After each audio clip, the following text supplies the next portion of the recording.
to give love away. Hi everyone, I'm Jason Crandell, and I want to give you a couple thoughts that I have and a couple tips that I have about working with resistance in your body when you do your practice.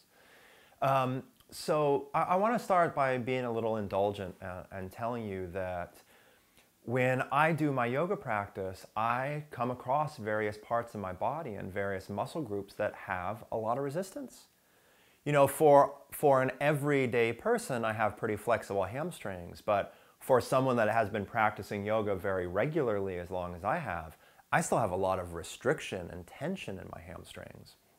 And I used to think that I was just trying to get rid of all of the resistance that my body presented me with.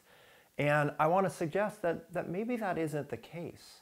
That maybe that the body having certain resistance is a normal, natural, healthy phenomenon. And that resistance and stress load, those are normal parts of the body. So when you do a forward bend and you come across resistance in your hamstrings, I want you to realize that doesn't say something negative about who you are.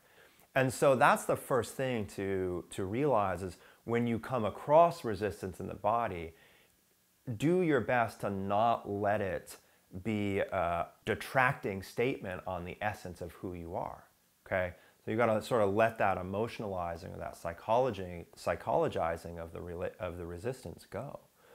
The second thing is to say, oh, well, maybe this is normal, natural resistance that doesn't say anything about me, but I want to manage it. I want to skillfully get in there and decrease this amount of resistance.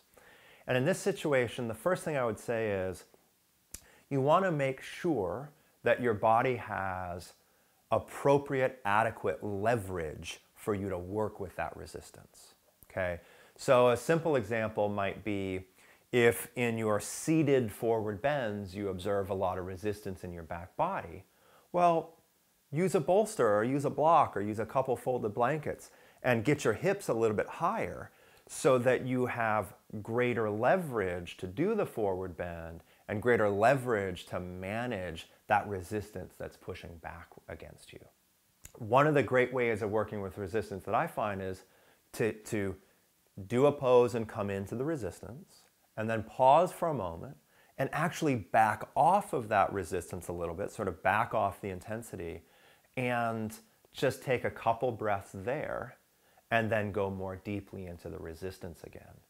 And then as you spend a little bit of time in that resistance, take a moment and back off again. So instead of staying at your wall and trying to push it, or sit in it, maybe toggle back and forth. Go into the resistance for a couple breaths and back up a little bit, then go back into it. And I find that this is a way of coaxing the body into opening and letting go a little bit more. Then the last thing that I want to say is relax everything you can as much as you can when you are dealing with resistance, okay? So when you're in any given pose, there's many things you aren't relaxing because there are areas that you're working with and effort that you are creating. But if you scan your awareness through your body, what you'll often find is that there are some things that you can actually relax that are tensing unnecessarily. So you want to scan through and say, well, what can I let go of now as I face this resistance? And can I pay attention not just to the resistance, but can I scan my awareness through the whole body and feel other parts of my body as well so that my mind isn't stuck in that pattern of resistance? Okay?